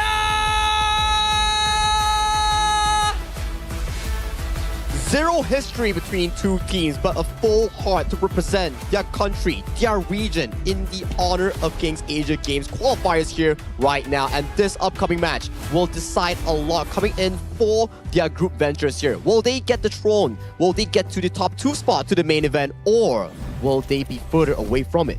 Well, Kazakhstan represented by Ali Khan, Marapat, Arshin, Bakzol, and Sunkar. So this lineup, I mean, from the start of this tournament, we've seen them performing really, really well. So I would say that they are one of the top favorites here to be in this one. Yeah, I think as we analyze both games and we have more data coming in for the later days of the 2026 Asian Games Esports qualifiers, it starts to see that some of these teams, they've been growing and pacing rapidly, except for Kazakhstan, especially them. They have been so darn good in team fights. Every time that you see they're back against the wall, they will find a miracle team fight to put themselves back onto the map. Yeah, trying to find that mindset to, you know what, okay, we have to pull back, we have to get ready for the next one, but we can still do it even though we're behind in 3 tries to goal and whatsoever. It's just something to really learn from. But this is the lineup from Saudi Arabia. We have Faris, Anas, Yusuf, Ahmed, and Mohammed. Definitely a lineup to look out for because they really know how to do their thing. I think they're still finding their groove, right? After they lost the first series coming in for their respective group, the groove is the momentum, is what they're truly looking for. If they can find the proper step coming into their current zone and they can get more confidence, more gameplay in, maybe they can actually break through that top 3 spot. Yeah, and sometimes it's about getting the feel of the tournament, right? Getting the feel of the setting, being in this offline and feeling what's the kind of like a meta of the tournament as well, and learning from their experience from their previous round. I'm sure they will carry forward to this round and do even better. Yeah, definitely. And this is the players that are going to be against each other. They are already up on the stage. The coach has their headsets on. They really want to prepare for what's coming next. The first 2 heroes that's going to be banned is the most important one, knowing what Kazakhstan is very good at. Kazakhstan is going to be going with blue side, and Saudi Arabia is going to be going with red. And so far, the blue side has introduced a lot of these aggressive jungle picks, like the Ata and also the very popular Ukyo Tachibana that sets up a good pacing coming in for the team itself. And then we also can reference back to Uzbekistan's game where they lost first game and came back both games, where they like to play things like the Dolia Kaiser, Dolia Fuzi that has a lot of surprise element here. So coming in for this specific game between Kazakhstan and KSA, I do imagine the first 3 picks to be more revolving around engaged heroes like the Lian Po, Zhangfei, Lapu Lapu, and more aggressive mages like the Xiao Xiao or the Garuda. Let's not forget about the Chano pick as well. Has been really, really popular. Chano, Arlie, Direnje. For farm laners, these 3 heroes have been very, very popular. So I would expect to see them somewhere in there, whether it's being picked up or being banned. Yeah, Chano is such a good hero that you're going with, and they actually managed to pull it off very well. And the itemization coming in from Team Laos, especially just now, they really know how to maximize the usage of Chano. So I do think that it's one of the best heroes to be picked. But what else can you do aside by Chano? What are they going with? Are they going to go with Marco Polo? Are they going to go with maybe something much more aggressive? But I'm not surprised if Ukyo gets banned here. Or the Dharma, right? Because we do see that the fact that Alihan is actually a very cool Dharma player, and that's the Ukyo that you pointed out here, spot on, removed from the pool. So first pick here, there is the channel that you guys were mentioning just now that could be a potential first pick. And later on, you can see more on towards the roamer side on the Lapu Lapu. That's the Maestro and Nuinger. So Kazakhstan wanting a more aggressive approach. They want to be fighting. They want control in that early skirmish. Yeah, this means that they can play this very, very fast. After the first wave in the middle, the Mai is able to rotate either to the clash lane side or the farm lane side. So for Saudi Arabia, they have to be aware of that situation. And Kazakhstan, we've seen their gameplay before. Their gameplay is really, really fast, and they know the timing of their rotation. Definitely, and we do know that Kazakhstan are very aggressive in terms of their gameplay, so the coach are most likely going to be drafting heroes that are aggressive, that's suitable for their own gameplay. Charo and Didia has been picked out as well, and Lapu Lapu and Dharma is a very strong pick. Kazakhstan is really favoring with all of these crowd controls. A very Kazakhstan playstyle, I would say. If you were to refer back to their game Kazakhstan yesterday, playstyle, wow, yes, like it. It's really team fight centric. Yes, they might not be the best team in terms of map movement or macro. When it comes down to important team fights, late game moments, that's where Alihan and also the side of their team start to find those big moments with those big truth mantras coming in from this Clash Lane player. So you have this amount of engagers, right? Like you have the Dharma, you have the Lapu Lapu, you have the mind that can engage as well, right? Perhaps at the top of your mind, if you are Saudi Arabia, is that, okay, you want to find a hero that can go toward the back line directly. You don't want to play with the strategy of front to back because of these walls that are in front of you. You want to try to find a way around it instead. Yeah, trying to find a way around really depends on the hero composition, the heroes given by the coach. It's very important for them to have someone who can actually try to flank all the way to the back safely and preferably to not be struck down in the process. So we want to see that being made by Saudi Arabia as well. And they're taking out Arlie and Direnji. What do you think, Sagi? Smart approach, right? We did see back-to-back Direnji games coming in from Bakzol yesterday night. And he had a fantastic performances. A lot of damage, like I think what 300,000 damage coming in out of his Direnji pick. Wow. And you can start to see the Kazakhstan answer towards the Clash Lane will be Byron and also Ata. Potentially KSA might have to consider the Bai Chi going into the Clash Lane because tanks are pretty limited in this pool. I would have considered to ban out the Marco Polo instead because the Spirit Wolves can be easily cleared by the Marco Polo. But instead they're going to go for the Erin. Okay, Erin is starting to get popularity. I noticed that being picked up today a couple of times. Yeah. Erin is actually a very good hero as well. It has our Laura Bloom is a very strong thing because it converts physical stats into magical damage output, which is something that not many other heroes actually have. So which makes it quite confusing for the Saudi Arabian players, right? They wouldn't know what defense item they're going to be picking after this. Yeah, that's true, right? And with the item build coming in from Bakzol's Erin, it's normally the Sparks for Doomsday into the Void Staff, which gives her a lot of flexibility in that damage output. You have physical, you have magic, you have everything in a specialized kit. The only downside about Erin, the mobility is not as consistent compared to other heroes, so the positioning coming from Bakzol will be really important. And the final pick coming in from Marapla in the jungle will be that Hansin. Hansin is a very agile hero, but really requires mechanical demands coming in from the user itself. Yeah, but if Hansin is able to pull it off really well, they have like at least 4 heroes that could engage. Yeah, 4 heroes that could engage, and then Erin is just like, okay, try to give out damage for free. Yeah, I agree. So I do think that having these all tanky heroes in front of them, they're going to try to make good use of the Erin as much as they can. And Hanshin is a very interesting pick. He's going to be playing as aggressive as possible, hopefully to be able to successfully get someone out of the team fight. Yeah, anyway, we're going to go on to the first game here of this matchup. This game will be really interesting. We're going to see a team that has a lot of heavy engagement here going up against Saudi Arabia. I agree. And look at the knockout coming in from the side of Saudi Arabia, and they really want to find a very early team fight coming in from them. Kazakhstan really have to be careful because they still need some time for Marapat to get all of his jungle resources first before he can actually involve himself into these team fights. Okay, alright. We're starting to see an active approach here at the top. I'm looking at the Clash Lane. Also, same goes for Saudi Arabia on the farm lane area as well. Both sides, they have the same idea of like, okay, after the first wave in the middle, let's rotate to either side to try to give a bit of pressure towards the opposing side. And I would say that this is all about timing, and it's good that these two teams are very active in that. Seems like there's a lot more proactive movement coming in from Saudi Arabia, but they did left Ahmed alone down here, having Sunkar still in front of Bakjol.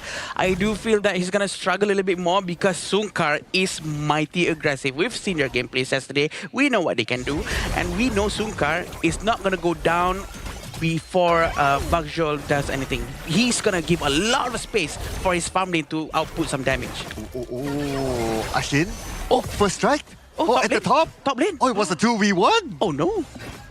Oh, he lost. Okay. It's a very interesting move coming in from him. He's very aggressive at 1 minute 30 seconds mark. That is when assassin junglers usually done with their resources and they will go to the side lanes and try to get one strike. All right, again, it just shows that the theory of like, okay, after the first wave, after the second wave, whichever opportunity that you have, you go and support the side lanes. And looks like Kazakhstan, they got the first strike because of that. Yeah. And that will give them a slight advantage. In fact, advantage is quite significant if you ask me. Less than 3 minutes, they're already ahead by almost 2k gold. Yeah, 1.2 is a huge amount of number, to be honest. And the early rotation coming in from the Saudi Arabian team, they're really going to try to find Marapat. Marapat manages to run away, but they are going to pull back as well. They don't want to stay for too long, but they're going to come in and help. Sunkar is here. From the back, and there you go, Bakso will get Joseph. But they're trading back with each other. In fact, for Saudi Arabia, they're losing 2 players right now. Faris will be the next one to fall. Double strike given to Bakso. 3 people went down. This is the fight that Kazakhstan has been looking for. They were expecting Saudi Arabia to come into the jungle, and this is how they punish them. Look at how Sunkar is so ready. Everyone goes in at the exact same timing. The communication, the chemistry is on point.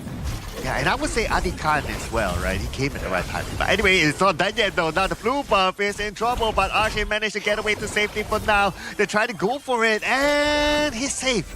Whew, that was a close one. A very quick disengage coming in from Kazakhstan. 2,000 gold in front is a huge amount of number. Ali Khan has also involved himself in the previous team fight. He was so ready with that flash. They're going to try to do the same thing again. They're going to try to go to the Azure Golem.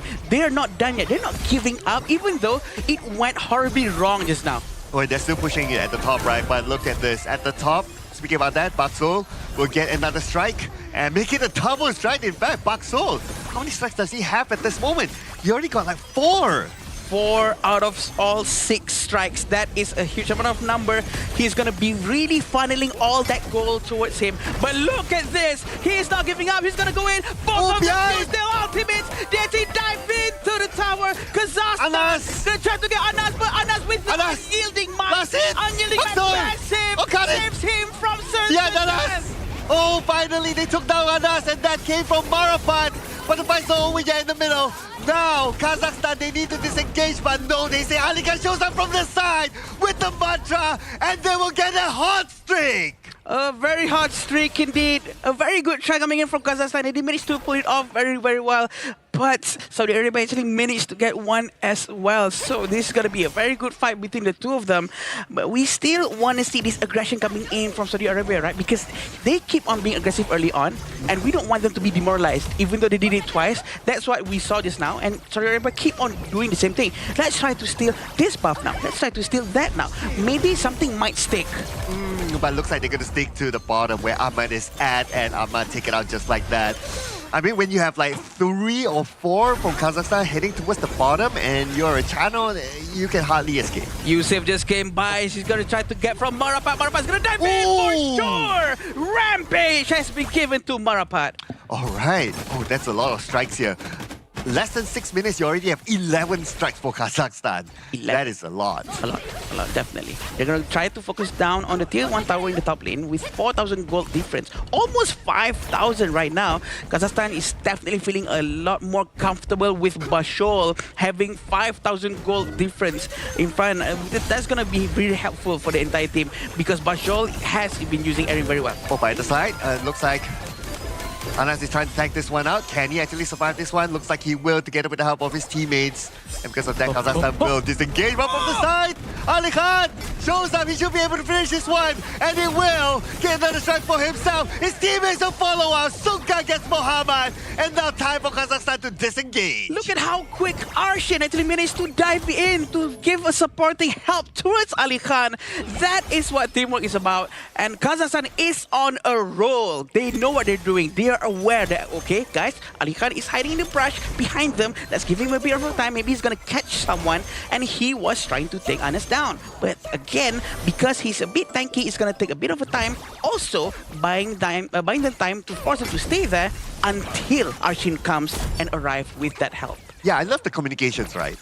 Like they Perfect. trust each other. Like that was pitch perfect there. And now Ali Khan is just going to open up the Clash lane side while his other teammates are pushing the farm lane side of things. And the opposing side are still on the top. So the bottom lane is pretty much free for Kazakhstan. Yeah, they can actually try to focus down on the bottom lane for sure. Marapa is quite nearby. He really want to go in. He's so brave, knowing that Windslash is right in front of his face, but he's still there. He knows that he can go in and go out quickly. But this is going to be Charlotte's demise. So he's got to go down immediately. Yeah, the moment Buxo shows up, you know that he has enough damage to take down the Charlotte. And he will take down the top tower as well. And now they have access to the final tower at the top. They're gonna try to focus down on the tower for sure, but it seems like Marapa is still way down there. He's using them as a distraction and managed to get Ahmed. Wow, going all the way to the backline, and they will get another strike down, looking for a second one, and Kazakhstan will have it. In fact, they're not done yet. They're going to try and find a third, or they're going to end the game. Right now, it is the moment for Kazakhstan to gain their victory. In a bare 8 minutes game, Kazakhstan showed their dominance in a very aggressive combat style, bringing the teamfight straight to Kingdom of Saudi Arabia's face, and they take them down in a quick fashion. But Sagi, Saudi Arabia actually went all into the jungle like twice or 3 times, trying to steal the red buff, the blue buff, Azure Golem, Crystal Golem non-stop, even though they keep on dying after trying it. That just shows that they are not giving up. They're trying something new. That is so refreshing from Saudi Arabia. I think it's a good approach, right? Where you want to be able to contest for jungle control, but when you keep doing it and it keeps setting you behind, that's just slightly not so healthy. You need to be able to identify like, okay guys, it's not working out. Let's bring it back and tone it down a little bit so we can actually farm for the further game state, right? But for them, it's a bit difficult if you keep on repeating the same thing and expecting a different result. Yeah, I agree. I think they might need to switch something out, but definitely we still have to adore that the fact that they're still trying the same thing over and over again. Maybe one of them might stick on the wall, you know what I mean? Yeah, but you know, it's a common advice, right? When people tell you that, okay, what you got to do better in the next round, it's like, okay, play more aggressive, don't give up, be confident. And they're showing confidence, so gotta give the credit for that. Yeah, credit is due where it is due. And right now, when we go back to the side of Kazakhstan, I would say that their improvement is really shiny. Like, I would say that the way that they play the team fights, the way they bait the enemy KSA coming in towards them, the way they re-engage, the way they disengage, everything was done really well. And from the snowball from the get-go, you can see the idea coming from Team Kazakhstan. They want to fight. And that's their playstyle. It's very brawlish and skirmish, and that's where they get their lead. If you fall into their own tempo, that's where you can actually be wondering like, oh, that's a lot of tempo lost over to Kazakhstan, and they keep ramping up from those team fights. I think what happened is now what made Kazakhstan play so well is because of their communications. The communications coming in from Kazakhstan has caused them to be able to really try to punish any movement that has been trying to be done by the Saudi Arabian. They tried their very best to protect Marapa, and they did. Marapa also was able to kite for so long, Sagi, until to the point where they managed to really punish all of them together with the presence of Ali Khan walking from all the way to the, from the top lane all the way to the bottom jungle. I realized something. Did Saudi Arabia switch roles? Yeah. Like Faris and Mohammed will often switch roles in between them. Like sometimes you'll see a Guan Yu on the hands of Mohammed, sometimes you'll see Faris on the Dolia. This happened yesterday too. I see. It looks like they're all quite flexible, right? They really want to try to play around with what they can do, and I think there's nothing wrong with it. For sure, in the long run, it's better to always stick with one role, and all that. But I do think that maybe they have a secret sauce or maybe a trump card that they're still hiding beneath their sleeve. So I think this might be one of it. I think you better bring it out now, the secret sauce of trump card that you mentioned about, because the further you go down in your respective group, the harder it is to actually make it to the grand stage of the main event or the last chance stage. So whatever they're hiding, they need to bring it out now. But in terms of this specific game coming in for the side of Kazakhstan, it's in their own tempo. You can see Boxall having a field day with 68,000 damage dealt already in a short span of 8 minutes. You know he's feeling it. You know he's actually doing whatever best he can to probably get that upcoming MVP. Yeah. We all know that the amount of damage coming out from Majol is so much. It's probably going to be 40% range as well. And we do know that Yusuf has actually been trying to help out with his team, providing a lot of damage, but he did not manage to have a safe position also because of Marapat. Marapat has been roaming around and capturing anyone who's just a little bit off position. Yeah, and let's not forget about Ali Khan as well. Yeah. Yeah, like he will be in positions, in the brushes, just waiting, right? And everyone will follow up from there. So like what we discussed during the drafting phase, right, is that Kazakhstan, they have set up 4 engagers here. You set up 4 engagers, all Aaron needs to do is just come and just throw all the attacks in. Yeah. And those attacks converted into a... Was. And the fact that Saudi Arabia was actually playing so well and Kazakhstan still managed to do it is something to point out. Yeah, and the fact that Kazakhstan came back off a tiring game yesterday. Oh yeah. Yeah, long, tiring game and all that. But they're still able to show up today with this sort of good performance. Very strong. So, yeah, I mean, it's a good start for them. But for Saudi Arabia, of course, I would say that it is still like they have the idea behind it. It is just that Kazakhstan's pace of gameplay is just really fast. So perhaps that's something that they could adapt better in the next round. Potentially, when you